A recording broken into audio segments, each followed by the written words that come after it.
Yeah, thanks, Aisha. I think a lot of transparency is what we deserve and what a lot of Americans are going to be demanding. And I would add to your list, Dr. Bhattacharya, when he takes over the NIH as well. It's time for COVID files to come out and be made public.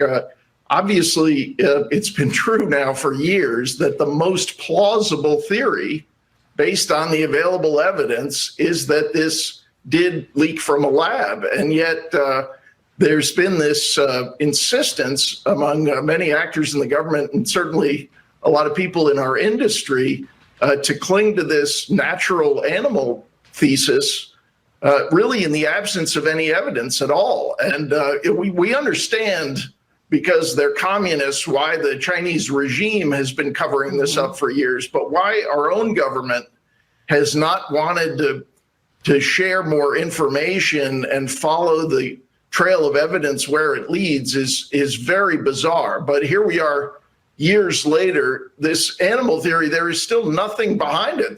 They haven't discovered the local bat population or the various animals that led to an alleged human transmission. The weight of the evidence goes back to that lab, and now we're seeing in this great report by colleagues on the journal news side how the scientists who were investigating this link were largely ignored.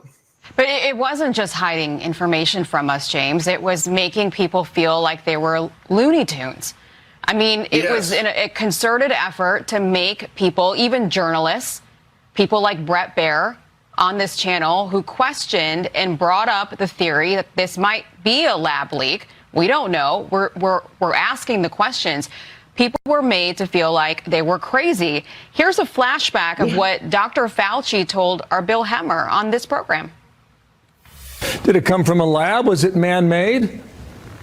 From where? You know, my opinion and that of so many of my infectious disease colleagues is that if you look at the genomic sequences of the viruses that are in bats in the wild, it's strikingly similar to the sequences that you have found now in people who have been infected with the original wild type virus. So it is totally compatible with a jumping of species. So there's every reason to believe that that jumping of species from an animal reservoir occurred.